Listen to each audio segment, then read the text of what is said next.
kalau kita stuck dengan satu teknologi tertentu, nantinya kita tidak akan bisa memanfaatkan perkembangan teknologi. Apa itu IoT dan data center? Jadi ini sebenarnya adalah alat IoT yang paling rakrab, paling dekat dengan kita gitu ya. Mengenai perkembangan IoT ya, Pak. Dari data yang saya baca sih saat ini peluangnya udah sangat besar, Pak. Ada 26 juta IoT devices yang connected around the world.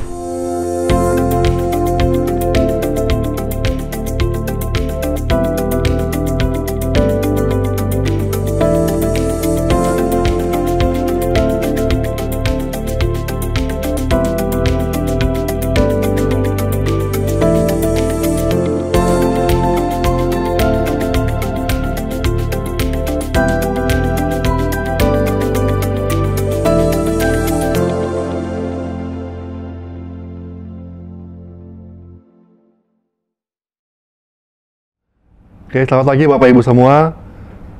Selamat bergabung kembali di talk show kita hari ini di Jababeka Industrial Estate Talk Show. Jadi Bapak Ibu semua, ini merupakan suatu rangkaian dari satu event yang akan kami laksanakan tanggal 31 Maret 2022, yaitu pre-launch untuk Jababeka Halal Industrial Cluster, Jababeka Biotech Industrial Cluster, dan Jababeka High Tech Industrial Cluster. Jadi Bapak Ibu semua, ini kami akan meluncing satu saat nanti yang namanya Jababeka E-Commerce Digital Park. Jadi untuk menunjang, mensupport langkah kami ke arah pre-launch itu, kami sudah mengadakan beberapa kali talk show yang related dengan cluster-cluster yang akan kami pre-launch nanti tanggal 1 Maret. Nah, pada hari ini kita akan berbincang-bincang dan mendapatkan pencerahan nih dari pakar-pakar kita hari ini untuk persiapan di Jababeka High Tech Industrial Cluster. Nah, pada hari ini kita kedatangan dua tamu yang spesial. Yang pertama, Pak Larasetyo Wibowo, as a President Director of PGNcom. Selamat pagi Pak Laras. Terima kasih sudah join Pak. Terima kasih Pak Rudi. Ya. Kesempatan kita untuk ngobrol-ngobrol. Baik. Jadi Pak Laras, waktu itu saya pernah join kan di Bekasi Power Pak selama 10 tahun. Kalau dulu saya komunikasi dengan PGN Gas Pak. Jadi sekarang, iya. Siap. Jadi sekarang saya senang sekali bisa kenal dengan Pak Laras, tapi dalam bentuk yang lain. Jadi kita lebih banyak mungkin berhubungan di PGNcom ini, Pak Laras. Baik. Sangat menarik Pak ini hari ini. Yang kedua, terima kasih Pak Sukoco Halim, as a President Director of PT Media Nusantara Data Global. Selamat pagi Pak Sukoco. Selamat pagi Pak Rudi, salam sehat untuk kita semua. Salam bahagia Pak, sehat. Terima kasih loh Pak Sukoco udah disupport nih. Jadi Pak Laras, Pak Sukoco ini salah satu customer kami, tenan kami Jababeka Industrial Estate yang sudah establish untuk pembangunan data center Pak. Jadi mungkin nanti seperti kita punya cita-cita ngumpul bareng Pak. Jadi nanti kita akan setting. Oke, Bapak Ibu semua, mungkin kita akan lebih mendapatkan pencerahan lebih dalam lagi mengenai apa itu IoT dan data center di Indonesia melalui Pak Laras dan Pak Sukoco. Mungkin kita mulai, silakan mungkin pertama kali dengan Pak Larasetyo Wibowo. Silakan Pak Laras. Baik. Baik, terima kasih Pak Rudi atas waktunya. Selamat pagi, salam sejahtera untuk kita semua. Assalamualaikum warahmatullahi wabarakatuh. Pertama-tama tentunya kita bersyukur pada Tuhan Yang Maha Kuasa kita bisa ngumpul hari ini ya, Pak Rudi, Pak Sukoco. Hari ini kebetulan cerah gitu ya, dan saya yakin kita semua juga sudah mulai menikmati quote unquote macet lagi Pak. Sebenarnya pertanda bahwa ekonomi sudah mulai bangkit gitu ya dari pandemi COVID-19 yang 2 tahun lalu dimulai. Kemudian yang kedua, saya terkesan Pak impress dengan adanya visi yang baru diceritakan tadi bahwa Jababeka Industrial Estate ini akan membangun beberapa klaster yang menurut saya sangat menarik itu Pak. Ya Pak. Dari si klaster high-tech, klaster biotech, klaster khusus e-commerce untuk digitalisasi gitu ya, itu sangat relevan dengan perkembangan yang sangat saat ini terjadi gitu Pak. Ya Pak. Nah, menyambung dengan adanya momentum tersebut, mungkin kita sharing lah ya hari ini kepada Bapak dan Ibu teman-teman semua tentang tadi Pak IoT dan data center gitu kan. Ya. Jadi, sebagai pengantar mungkin semua teman-teman pasti punya gadget lah ya, punya handphone. Iya. Jadi ini sebenarnya adalah alat IoT yang paling rakrab, paling dekat dengan kita gitu ya. Semua data-data kita ini dikumpulin sama dia, kemanapun kita pergi, itu sama Google Map dicatat, kemudian kita bertransaksi di e-commerce manapun gitu ya, itu juga akan dicatat apa-apa barang-barang yang kita pilih. Ya. Jadi histori buat kita, nanti dia akan menawarkan barang-barang lain berdasarkan dari profil kita. Kemudian juga kalau kita pakai aplikasi cuaca, ini akan memberikan informasi relevan dengan lokasi kita. Nah intinya ini adalah IoT ini sebenarnya Pak, gadget ini, handphone ini ya. Jadi secara umum IoT itu adalah perangkat yang memang mengumpulkan data ya, baik data dalam hal aplikasi handphone ini adalah data kita, profil pelanggan, ataupun data-data yang khusus untuk operasional sebuah industri, dan menambah value buat industri itu untuk bisa efisiensi, bisa untuk pengembangan produk dan inovasi, bisa untuk meningkatkan layanan pelanggan, dan lainnya gitu. Nanti saya izin share, Pak Arif mohon dibantu untuk menampilkan paparan. Ini saya nggak terlalu serius ya Pak ya. Saya menghindari terlalu teknis, kita diskusi bahasanya gitu. Tapi kita brainstorming aja ide-ide apa sih sebenarnya yang bisa kita kembangkan bareng-bareng. Saya sangat tertarik untuk bekerja sama juga dengan Pak Sukoco gitu ya. Kemudian kita kembangkan bareng-bareng Jababeka ini, area Pak Rudi ini seperti apa nanti gitu ya. Nah itu dengan senang hati akan kita eksplor lebih jauh nantinya gitu. Saya sudah, Pak Laras, maaf Pak, saya sudah special request ke Pak Sukoco Pak. Oh siap. siap Pak. Sangat semangat. Nah ini sharing sedikit tentang apa yang sudah kami lakukan di IoT ini. Jadi konsep IoT mungkin secara singkat, next Pak Arif. Ya, secara singkat konsep IoT ini sebenarnya arsitekturnya secara garis besar seperti terlampir di layar gitu ya. Yang paling kiri itu sebenarnya adalah perangkatnya atau device-nya atau sensornya gitu ya. Itu adalah sumber data. Jadi datanya bisa apapun. Kalau tadi ilustrasinya adalah gadget, itu dengan aplikasi tertentu bisa mengumpulkan semua data perilaku kita, profil pelanggan, baik dari lokasi, dari kita belanja apa aja di e-commerce, sampai kalau Gojek atau Grab itu punya dashboard bahwa kita itu dalam seminggu sudah pergi kemana saja, sehingga data itu akan menjadi sangat vital dan bernilai. Karena apa? Karena itu bisa dimonetisasi gitu ya. Sekarang kan eranya era industri 4.0 atau era society 5.0 bahkan, bahwa semua perilaku pelanggan atau masyarakat itu menjadi sebuah data yang bisa dimanfaatkan untuk kepentingan komersial maupun untuk kepentingan non komersial yang membawa nilai tambah. Nanti dari device kemudian ada gateway ya. Gateway ini pada dasarnya adalah fungsi utamanya melakukan agregasi pengumpulan data dari perangkat supaya dia siap untuk diteruskan ke sebelah kanannya, yaitu cloud atau tempat penyimpanan datanya. Tanpa adanya gateway ini, tentunya akan sangat sulit untuk atau kalaupun tidak sulit, mahal biayanya untuk sensor langsung mengirimkan ke arah cloud.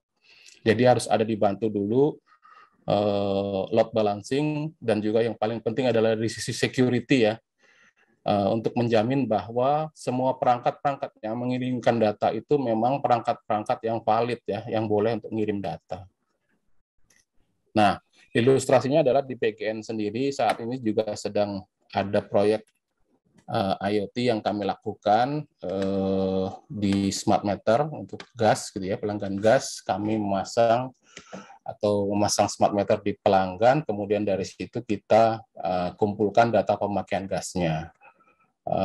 Teknologi untuk mengirimkan datanya itu kami tidak mengacu pada satu teknologi tertentu. Jadi di market ini sekarang sudah banyak banget ya pilihan teknologi. Ada LoRa, ada Sigfox, ada NB IoT, sampai ada juga yang berbasis inframerah, infrared, dan juga suara gitu ya. Tapi memang yang paling efisien dan bersifat robust, bisa menghandle kapasitas dalam jumlah besar adalah apa yang tertampil di layar gitu ya. Nah, ini kami gandeng semua, kami fokus ke pengembangan core IoT platformnya di IoT Cloud. IoT Cloud inilah yang nanti akan digandeng dengan yang paling kanan, business application dan datanya ya, big datanya. Justru inilah kenapa IoT tidak bisa berdiri sendiri. IoT, kalau data-datanya dikumpulkan saja tanpa diolah menjadi sesuatu yang lebih bernilai tambah, itu ya sudah sekedar data-data saja gitu ya. Data cuaca tidak akan berarti kalau dia tidak diolah menjadi informasi ramalan cuaca gitu ya. Yang mungkin Mbak Rara nggak ngaruh gitu ya. Karena hujan atau tidak pasti akan tetap dibikin hujan sama dia. Tapi intinya adalah IoT harus bekerja sama dengan big data untuk bisa membawa nilai tambah. Nah, big data itu disimpan dalam data center atau cloud. Jadi itu relasinya sebenarnya antara IoT dan data center yang memang menjadi topik utama dari obrolan kita di pagi hari ini. Nah, kami memang saat ini membangun sebuah IoT platform yang sifatnya agnostik dalam arti kita tidak terkunci dari satu teknologi tertentu gitu ya. Karena memang perkembangan zaman itu sangat cepat. Jadi kenapa kami sengaja untuk merancang platform kami ini open, karena kami tidak mau terkunci dalam satu teknologi tertentu gitu ya. Sekarang sudah mulai muncul 5G gitu ya, dengan kecepatan yang sangat luar biasa gitu ya. Kalau kita stuck dengan satu teknologi tertentu, nantinya kita tidak akan bisa memanfaatkan perkembangan teknologinya. Sehingga kami melakukan atau mendesain sistem kami ini open.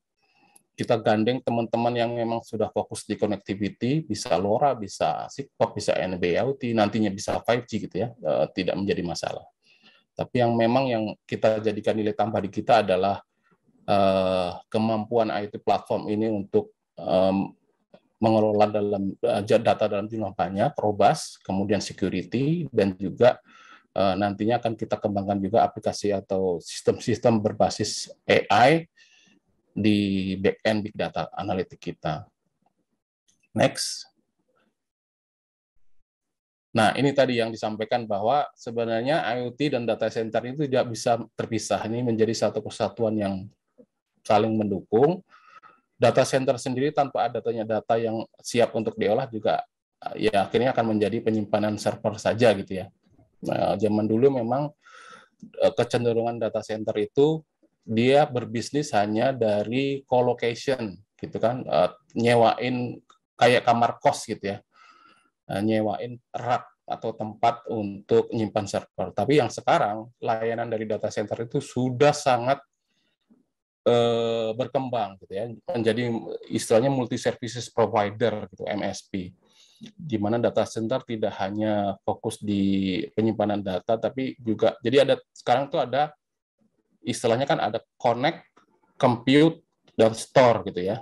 Connect tuh connectivity dari data center itu bisa semua gitu ya, open. Mau pakai jaringan siapapun semuanya bisa. Compute udah pasti, jadi otak ditaruh di data center ini untuk mengolah data dari perangkat IoT, dan store, menyimpan data-data yang memang vital untuk industri. Next. Nah ini, jadi secara umum memang tadi ya, ini akan membawa nilai tambah. Jadi khusus untuk PGN mungkin bisa cerita bahwa PGN itu melakukan digitalisasi atau transformasi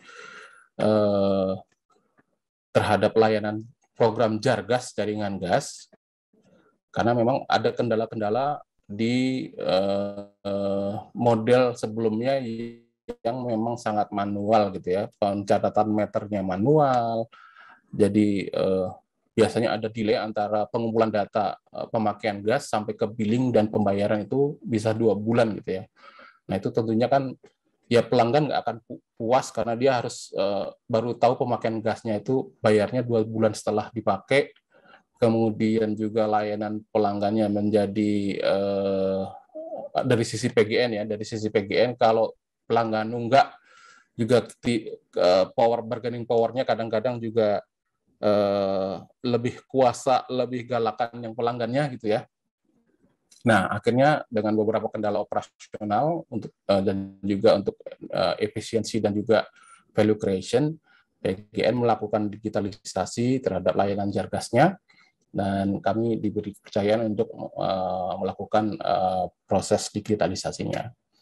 Jadi tujuan utamanya, visinya adalah efisiensi dan untuk meningkatkan layanan pelanggan. Next.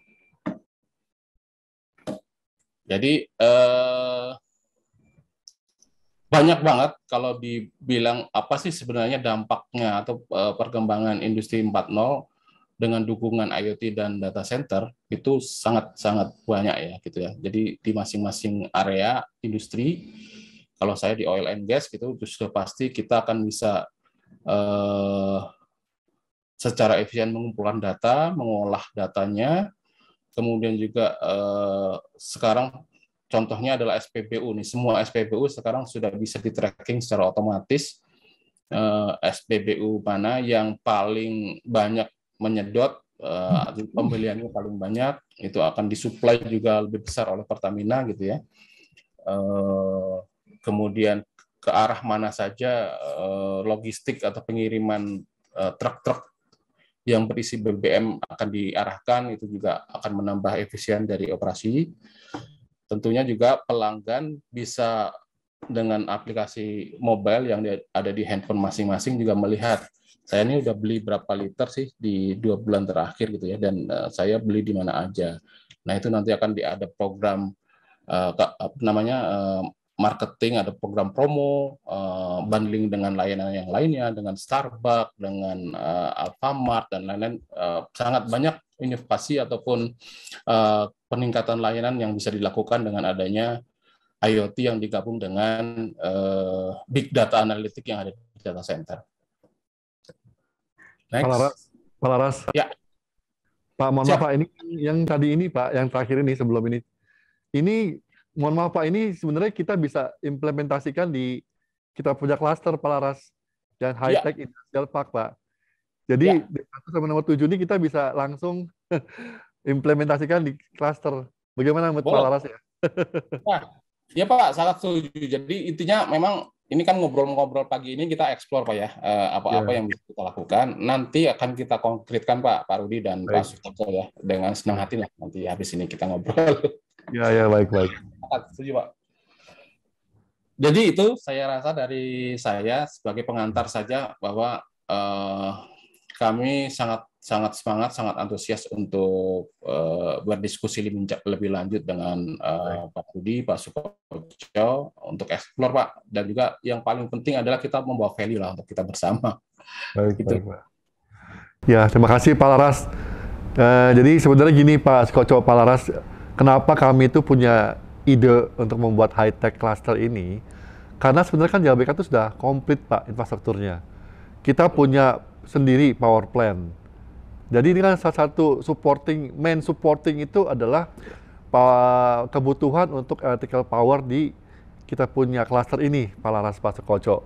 Mungkin Pak Sukoco bisa merasakan langsung bagaimana kebutuhan listrik itu sangat prime ya di bisnis data center. Nah, karena kita punya Bekasi Power. Dan Bekasi Power ini Pak, itu integrated on-grid ke PLN. Jadi untuk kebutuhan apa ya, dual power yang berbeda sumbernya itu kita siap lah gitu Pak Laras. Pertama, kedua, kami itu kan punya Cikarang Inland Port Pak, Cikarang Dry Port, di mana ini juga salah satu penunjang yang luar biasa untuk bisnis di high tech ini Pak. Karena kami mungkin sama-sama percaya Pak bahwa in the future Cikarang Inland Port ini akan memegang peranan penting. Kenapa? Karena semua kebutuhan hardware itu dari luar maupun dari mana ekspor importnya akan dibutuhkan kecepatan ya Pak ya, sampainya ke lokasi kemana. Nah ini kita punya Cikarang Inland Port yang sudah integrated dengan semua stakeholdernya lah Pak gitu kira-kira. Nah, yang ketiga ya ini jaringan fiber optik. Nah itu kira-kira Pak Sukoco, Pak Laras. Nah jadi ini Pak Laras mohon ini izin Pak Sukoco kan langsung person in charge-nya nih yang bisnis data center. Jadi Bapak Ibu semua mungkin kita bisa dengarkan sharing dari Pak Sukoco. Sebenarnya bisnis data center itu gimana sih Pak? Menurut Pak Sukoco. Silakan Pak Sukoco. Siap, Pak Rudi. Luar biasa Pak Laras presentasinya. Ini saya mau ngomong apa juga udah bingung nih Pak. Udah keyboard Pak Laras. Kita salah aja. Poin yang paling saya note tadi yang Pak Laras sampaikan itu mengenai efisiensi dan itu satu hal yang menurut saya kalau bicara mengenai IoT ya kan apapun itu ya kan kalau kita bicara mengenai satu solution kan kita bicara mengenai fungsi ya Pak. Dan saya setuju banget yang tadi Pak Laras sampaikan, one of the IoT function itu adalah memberikan yang namanya improving efisiensi ya kan? Nah ini nanti saya akan coba share sedikit slide Pak ya kan. Apa yang kami kaji dan analisa terkait dengan apa sih yang bisa kita implementasikan IoT itu di dalam data center kita sih Pak khususnya ya kan? Jadi karena kebetulan saya berkecimpung di data center ya kan? Namun sebenarnya kalau kita bicara IoT itu yang fundamental itu sebenarnya ada di tangan Pak Laras sih Pak ya kan? Di mana dengan kapasitas network yang tadi Pak Laras sampaikan ya kan, jaringan yang dimiliki ya kan, IoT itu tidak akan berarti kalau memangnya tidak ada network yang tadi Pak Laras juga sampaikan. Jadi ya walaupun memang perlu ada yang namanya data center, ya kan, tapi tanpa ada yang namanya jaringan itu IoT itu tidak akan bisa berfungsi dengan optimal. Gitu. Nah, jadi menurut saya yang IoT itu bagi kami di data center itu gimana cara membuat environment kita lebih responsif dan intelligent. Khusus Pak Rudi dan Pak Laras. Jadi kalau bicara mengenai IoT sendiri, itu sebenarnya saya nggak se-expert Pak Laras lah ya, saya mungkin lebih fokus di data center ya kan? Tapi kalau saya coba grab apa yang menjadi value yang kami implementasi juga di data center kami ya kan, sebenarnya IoT itu adalah Internet of Everything nantinya in all kind of living prosesnya kita yang tadi Pak Laras sampaikan. Jadi turunan IoT itu adalah mengenable Internet of Everything ekosistem Pak. Ya kan? Jadi yang tadi Bapak sampaikan juga ya kan, gimana kita mengconnection networknya kita, people ya kan, terus sampai data processing, compute ya kan Pak.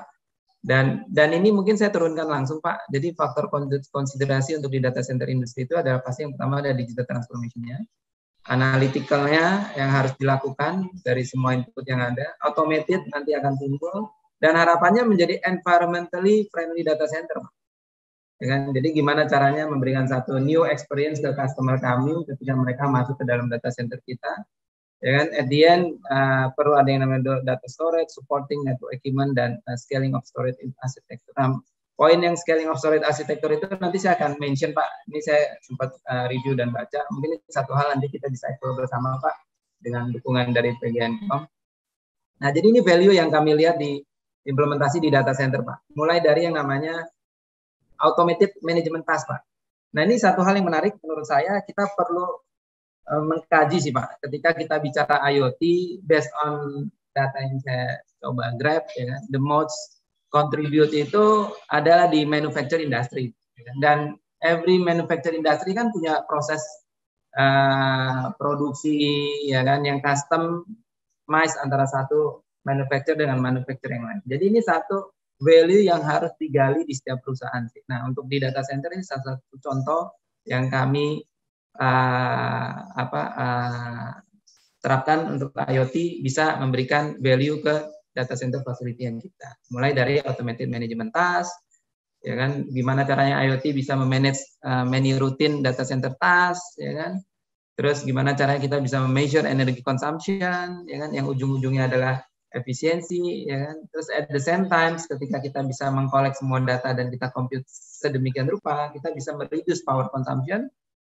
At the end, tujuannya adalah gimana caranya kita bisa membuat teknologi yang tadi Pak Laras juga mention, ya kan, menjadi sebuah proses yang memberikan input dan membuat tim kerja kita lebih proaktif, Pak.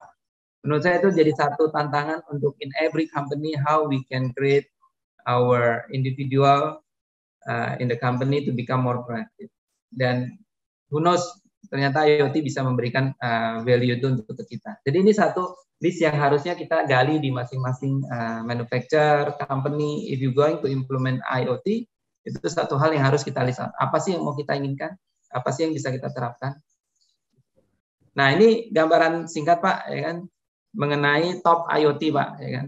Awalnya saya sempat berpikir bahwasanya rumah, ya, itu satu hal yang menarik, ya, which is ya kita juga dari grup usahanya kami juga mencoba on exercising and developing. Ternyata manufacturing itu satu industri application area yang paling generating contribution-nya paling tinggi, Pak.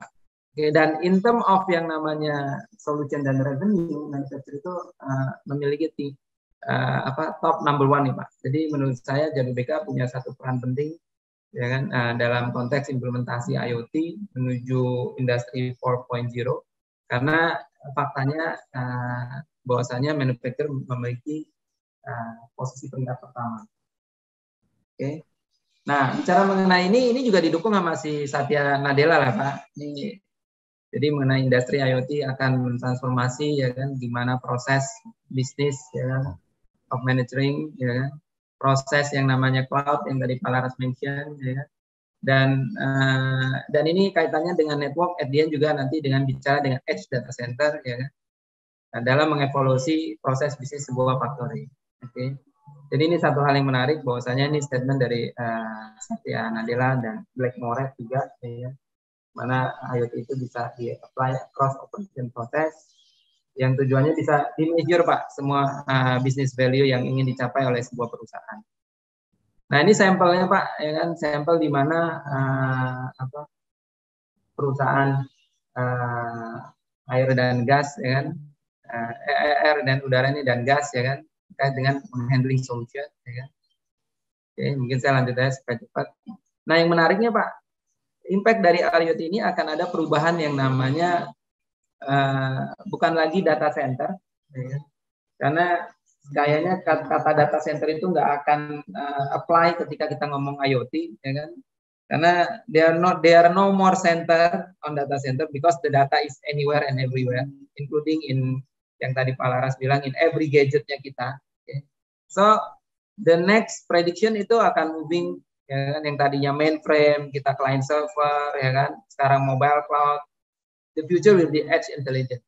Dan ini juga yang lagi sedang dikerjakan oleh grup usahanya kami untuk membangun yang namanya edge intelligent distribution data facility tersebut, Pak. Oke, nah ini yang menarik nih, Pak. Jadi di Cisco sendiri itu mereka mengembangkan satu AI, ya, di mana AI itu kan bagian dari yang embedded nanti dengan IoT, ya, dengan algoritma tetration ini, Pak. Jadi tetration itu adalah di atas dari addition, multiplication, exponential, dan di atasnya lagi ada tetration. Gimana caranya network itu akan bisa dianalisa, ya kan, di on top of fiber yang Pak Laras, ya kan, itu akan bisa menghasilkan informasi yang akan memberikan satu nilai, ya kan, analytical yang berguna untuk kita bisa putuskan dalam sebuah decision, Pak. Nah, jadi perubahan itu akan tadinya tradition data center, ya kan, akan menjadi mikro, Pak. Mikro ini akan menjadi yang namanya supporting untuk IoT-nya kita. Karena kalau kita bicara IoT, one of the main factor, ya kan, challenging-nya itu nanti di belakang saya juga ada mention adalah latency. ya kan? Dan hal ini perlu dukungan dari perusahaan PGNcom, sekelas PGNcom, gimana caranya menjawab yang namanya latency terkait dengan IoT implementation, which is itu akan bisa dihandling saya yakin dengan baik oleh Pak Laras dan tim. Nah, jadi the next data center itu kita bicara adalah low latency dan faster processing time. That's the key of IoT yang kami lihat, ya kan. Kalau memangnya implementasi di dalam data center kami facility karena is a local network will be easy. Tapi kalau kita bicara udah di external environment, yang namanya latency is something crucial untuk memastikan IoT proses berjalan dengan baik. Nah, ini challenging yang menarik Pak, yaitu standardization.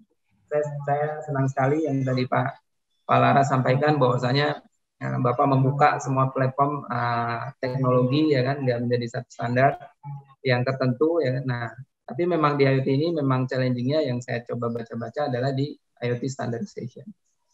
Nah, dan ada wacana bahkan Pak yang tadi saya bilang scaling of storage architecture itu gimana caranya menggabungkan IoT itu through blockchain network Pak. Ini satu hal yang menarik, sesuatu hal yang baru juga bagi kami, ya kan. Kami lagi coba explore dengan partner mitra. Kebetulan ada beberapa teman-teman yang membangun mining sendiri, ya kan. Mereka ada wacana membangun blockchain dan environment sendiri. Ini satu hal yang kita lagi mau coba explore bersama. Moga-moga ini satu hal yang mungkin kita bisa kolaborasi di masa yang depan antara Jababeka selaku Industrial Facility Infrastructure, PGNcom selaku Network Infrastructure lengkap dengan solusinya menuju IoT yang akan datang. Mungkin dari saya itu aja Pak, singkat. Ya, terima kasih Pak Sukoco. Jadi gini, saya juga mohon sharing Pak Laras, Pak Sukoco, bahwa sebenarnya kan kalau kita bicara playground ya Pak, Jababeka itu udah siap lah gitu Pak Laras, Pak Sukoco. Jadi juga mohon ini Pak, sharing juga bagaimana kami ini latar belakangnya salah satu yang mendorong ada high-tech ini. Kami itu punya cita-cita juga tidak ingin hanya mendevelop satu data center gitu, tapi kami ingin mendevelop satu yang ini ya Pak, yang namanya high-tech cluster ini, di mana semua ekosistem atau pemain data center, IoT dan lain-lain itu AI bisa berkumpul Pak, untuk mensupport industrial estate-nya gitu Pak. Jadi karena kami ini di Jababeka Estate kan sudah punya kira-kira 2.000 tenant yang bervariasi line of business-nya Pak Laras, Pak Sukoco. Dan pasti Pak, kita semua yakin bagaimana semua industri ini akan didorong untuk mengimplementasikan industri 4.0 Pak. Nah, dengan adanya high-tech cluster ini diharapkan semua industri yang sudah existing di Jababeka Industrial Estate akan memperoleh akses yang mudah, ya kan Pak. Juga bisa seperti dapat sarana konsultasi lah Pak, di mana A to Z-nya semua itu ada di cluster ini, Pak Laras, Pak Sukoco. Itu kami punya cita-cita nih. Jadi memang jadi kita ingin, karena gini juga Pak, di Jababeka yang terakhir ini, cluster ini kami punya land stock ini, itu the last land stock. Jadi arahan kami punya founder itu, ayo in the last land stock ini, coba yuk bikin yang bisa diferensiasinya Jababeka Industrial Estate itu selama 30 tahun itu beda dengan yang lain. Jadi tercetuslah ini Pak yang namanya Halal Industrial Cluster, Biotech Industrial Cluster, dan High-Tech Industrial Cluster. Dan kami ini berterima kasih lah ada teman-teman kayak Pak Sukoco, Pak Laras yang support Pak kami punya ide ini, karena kami lihat di sini ya Pak ya, potensinya tuh luar biasa sekali. Dan juga kita quote-unquote Pak ya, pandemik ini Pak Laras, Pak Sukoco, kami yakin lah Pak Laras, apalagi Pak Sukoco pemain di sana, wah 2 tahun ini jadi cepat semua Pak. Yang dulu kita masih angan-angan, wih tiba-tiba semuanya di sini udah nongol Pak. Termasuk yang metaverse, ya Pak ya, dan lain-lain kan Pak, teknologi itu. Nah satu lagi Pak, kami juga mendevelop yang namanya EV Pak di sana, EV charger. Jadi di Jababeka cluster yang baru ini nanti akan ada station yang namanya yang seperti pom bensin inilah, ya Pertamina, tapi bentuknya charger EV Pak. Nah itu juga kenapa kami berani, ya, karena kami punya power plant sendiri Pak. yang mau perlu berapa besar sih listriknya kita bisa provide gitu. Jadi ini sebenarnya kami ini Pak sedang membuat apa ya puzzle-nya Pak supaya jadi a big picture yang nice gitu Pak. Nah ini sedikit sharing Pak Laras Pak Kocok. Nah boleh nggak nih Pak sharing Pak mengenai perkembangan nih bisnisnya IoT dan data center maybe in the next 2 years, next 5 years. Mungkin dari Pak Laras dulu Pak, silakan Pak. Ya, baik. Terima kasih Pak Rudi. Jadi pertama-tama senang banget dengar cerita Pak Rudi tadi tentang rencana pengembangan Jababeka gitu ya. Menurut saya itu juga akan menambah value yang luar biasa untuk Jababeka Industrial Estate ya secara keseluruhan. Dan tentunya ya kita bareng-bareng ya Pak Sukoco ya. Kita pengen juga ikut Ya, bersama-sama lah membangun tempatnya Pak Rudi nih. Itu yang pertama. Kemudian yang kedua tentang perkembangan ya apa atau khususnya di IoT maupun di analytical capability gitu kan. Memang kalau saya lihat beberapa kali saya lakukan seminar ya di beberapa universitas yang memang pelanggan kami, kemudian juga untuk umum itu materinya tentang IoT, Pak. Baik, Pak. Kenapa saya sengaja pilih IoT? Karena Indonesia ini adalah negara satu-satunya di dunia yang punya use case pemanfaatan IoT itu paling lengkap, Pak. Kita ada gunung, ada laut, ada cuaca hujan, ada cuaca kering, gitu ya. Di beberapa tempat ada saljunya juga, gitu kan. Jadi use case-nya itu atau data yang perlu dikumpulkan itu sangat lengkap dibandingkan yang lain gitu ya. Ada negara yang cuma punya daratan, nggak punya laut. Ada negara yang dia punya daratan dan laut, tapi cuacanya nggak ada se-ekstrim kita untuk sinar matahari misalnya. Jadi itu kenapa standarisasi IoT itu penting gitu ya. Jadi satu hal yang harus kita lakukan adalah standarisasi dari mau teknis maupun use case di IoT-nya untuk bisa kita terapkan di Indonesia sendiri nih gitu ya. Nah, Indonesia ini sudah ada asosiasi IoT gitu ya. Ketuanya kebetulan juga teman saya dari Indosat gitu kan, Pak Teguh. Itu akan sangat membantu kita untuk kita gabung ke sana Pak, kita bareng-bareng gitu ya untuk belajar dan juga kontribusi. Itu pertama. Jadi dukungan ekosistem dan standarisasi ini menjadi penting Pak. Regardless nanti teknologinya mau apapun gitu ya, mau ke arah mana nih? Kita mau ke arah metaverse kah, mau ke arah augmented reality kah, mau ke arah yang AI berbasis AI gitu ya. Itu menurut saya sih kita ikutin bareng-bareng, tapi yang paling penting adalah ekosistem dan standarisasi ini harus kita tetapkan bersama juga. Itu yang pertama. Yang kedua, tentunya regulasi Pak dari pemerintah Pak. Itu juga penting. Kominfo juga perlu untuk mengawal ya, mengamankan kepentingan industri ini supaya tidak jadi liar gitu kan. Ada beberapa juga yang akhirnya IoT itu disalahgunakan untuk kepentingan tertentu gitu kan. Nah ini juga harus dikawal oleh pemerintah. Terus yang ketiga tentunya pemain industrinya sendiri Pak. Jadi yang pertama adalah ekosistem, yang kedua adalah pemerintah, yang ketiga adalah kita nih pelaku industrinya nih. Ya kan? Kita harus punya satu use case Pak yang bisa kita membawa manfaat atau value untuk kita bersama. Nah, di tempat Bapak ini Pak Rudi nih luar biasa Pak. Itu bisa kita bareng-bareng nih kita explore, nanti kita tentukan mau fokus di mana, bareng-bareng aja Pak gitu. Mau kita gandeng. Itu dari saya. Terima kasih Pak Rudi.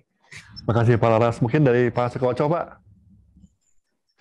Ya Pak Rudi. Jadi kalau bicara mengenai perkembangan IoT ya Pak, dari data yang saya baca sih saat ini peluangnya udah sangat besar Pak. Ada 26 juta IoT devices yang connected around the world dan diprediksikan within 5 years ahead it will be triple Oh, oke. Jadi in term of revenue apa semua berdasarkan proyeksi itu is amazing sih Pak. Dan saya melihat apa yang Pak Laras and team pengen lakukan untuk fokus di IoT sebagai salah satu divisi unit pengembangan bisnisnya itu satu hal yang sangat strategik sekali. Dan kalau bicara tadi Pak Rudi nanya apa sih value yang bisa diberikan IoT ke manufacturer Pak? Ya kan? Yang tadi Bapak bilang biotech, high tech dan Halal. halal ya kan. Menurut saya udah nggak perlu ditanya lagi sih Pak. Ya kan? Itu satu hal yang mungkin kalau saya secara konkret usulannya gimana Bapak membanding ya kan packaging menggandeng ya IoT developer ya kan spesifik ke industri tertentu untuk menjadi satu services Pak. Yang bagi mungkin BK Industrial Estate nggak hanya sekarang revenue stream-nya itu menerima sebagai hanya menjual tanah, tapi juga menerima yang namanya maintenance plus tapi manage service terhadap IoT itu sendiri kalau memangnya BPK melihat IoT merupakan salah satu new revenue value yang bisa diberikan kepada perusahaan. Jadi itu satu hal yang menarik menurut saya, implementasi IoT di dalam manufacture industri itu satu hal yang generating revenue stream ya, dan itu bisa memberikan satu win-win solusi untuk Bapak selaku industrial estate ya, dan tenannya ya, bisa memberikan satu segala aspek keuntungan efisiensi yang tadi Pak Laras mau sampaikan. Jadi saya begitu Pak Rudi. Ya baik Pak Soco, makasih loh ini informasinya dahsyat sekali ya. Ternyata 26 juta sudah Pak seluruh Indonesia, seluruh dunia. Waduh. Seluruh dunia, Pak. Nah, Pak Soco, Pak Laras, saya lupa menyampaikan ada 2 lagi fasilitas yang kita punya di JBK. Itu pertama Presiden University kan Pak Soco, Pak Laras. Jadi kita bisa ekspor untuk SDM-nya di Presiden University ini. Tapi Pak Soco ya Pak Laras yang paling penting apa tau nggak? Fasilitas golf. JBK golf. Oh ya, itu tak terkalahkan. Terkalahkan. Karena semua stakeholder-nya tersendal sama IoT pasti perlu satu one day ya, untuk di JBK Golf. Jadi ini komplit lah di JBK. Pak, ini ada pertanyaan dari Pak Sony Susanto ya. Saat ini Kemenkom telah melakukan kerjasama bersama dengan JBK, ICTEL, WTP JBK, untuk solusi smart meter energi gas dan IoT Hub. Harapannya bisa segera ditindaklanjuti. Oke. Pak Sony, apa kabar Pak Sony? Terima kasih sudah di-remind. Nanti gini Pak, nanti kan kami coba fasilitasi permintaan dari Pak Sony ini karena ICTEL kan salah satu unit usaha di bawahnya JBK Infrastruktur. Nanti kita akan coba remind mereka supaya lebih cepat ditindaklanjuti. Karena ini kan mungkin beberapa saat yang lalu, karena saya pikir ya ada ini PPKM dan lain-lain, mungkin di ICTEL sendiri ada terhambat. Tapi saya akan info ke mereka, Pak Sony. Terima kasih loh, ini sudah di-remind dari timnya Pak Laras juga. Terima kasih Pak Laras, Pak Sukoco. Ya. Mungkin karena Pak Laras sudah ini ya, ada webinar lagi di sebelah, kita akhiri Pak. Mungkin sekali Pak terakhir, closing remarks dari Pak Laras sama Pak Sukoco. Gimana? Silakan Pak Laras. Baik, makasih Pak Rudi. Maaf tadi sempat drop listrik mati tiba-tiba nih. Oh, Jadi baik, mungkin izin mohon maaf karena saya tidak bisa lama Pak, ada grup meeting juga di sebelah jam 11. Terima kasih atas kesempatannya. Hari ini kita silaturahmi bersama Pak Rudi dan Pak Sukoco untuk ya diskusi pendahuluan Pak ya, tentang apa-apa value apa yang akan kita kerjasamakan bersama di bidang IoT khususnya. Sebagai penutup mungkin izin nanti kami akan main Pak, baik, ke tempat Pak Rudi dan Pak Sukoco. Dan yang kedua adalah mari kita sama-sama Pak nih Pak, untuk khususnya untuk Jababeka. Saya yakin di sana kan ribuan Pak ya. Iya Pak. Kita punya Tenannya 2000 tenan Pak, 2000 tenan. Wah, luar biasa tenan. Dengan berbagai jenis industri dan tingkat ukuran perusahaannya. Dan Baik. saya yakin bahwa kalau kita bareng-bareng kita garap, ini akan membawa dampak juga untuk kemajuan Indonesia pada umumnya. Terima kasih sekali lagi Pak. Ya. Mungkin dari Pak Sukoco, silakan Pak Sukoco. Ya, singkat saja dari saya, Pak Rudi. Sebelumnya terima kasih semua atas kesempatannya yang diberikan. Kalau bicara mengenai data, saya melihat itu seperti oli sih Pak. Jadi the next new oil itu adalah, ini kebetulan ada pakarnya oli nih Pak Laras. The next new oil itu adalah data Pak. Jadi saya melihat apa yang akan terjadi yang disiapkan oleh Jababeka, termasuk juga PGN juga, ya kan. Kalau orang mau jadi kaya kan, mau jadi stick kan oil refinery Pak. Nah, right now we need to prepare the data refinery, dan itu through the IoT, one of the medianya sih Pak. Jadi saya berharap dengan kolaborasi nanti kita ke depannya, Jababeka dengan PGN juga dengan kami, keputusan kami, moga-moga bisa jadi satu bentuk yang akan sangat menarik Pak di kemudian hari, menyikapi apa yang akan perubahan yang terjadi. Dari saya itu aja, terima kasih Pak Rudi, Pak Laras. Pak, sebentar Pak. Saya ada plakat Pak. Oh siap. Plakatnya virtual ya Pak Laras. Pak, on the way Pak. Jadi ini saya pikir bisa dihantar lewat IoT Pak. Nah nanti Pak, nanti the next-nya ya apa talk show kita bikin fasilitas karena ada Pak Laras kan, kita bisa pakai IoT. Kita jualan NFT Pak, NFT. Oh iya, pakai NFT ya Pak, kita terima ya Pak. ini Pak Laras, apa namanya kalau di Jawa itu Arjuna Pak. Oh, Arjuna. Mas Koco. Jadi nanti saya akan kirim. Pak Darmono punya ini nih ya, Arjuna. Isi. Oke, gitu Pak. Nanti saya. Pak Koco ini. Terima kasih. Pak, mungkin kita bisa foto bareng dulu Pak. Sebentar Pak. Siap. Oke. Ayo. Udah siap? Satu. Sekali lagi Pak, sekali lagi. Oke. Terima kasih Pak Koco, Pak Laras. Terima kasih Pak Rudi. Bahagia Pak selalu. Salam sehat semua.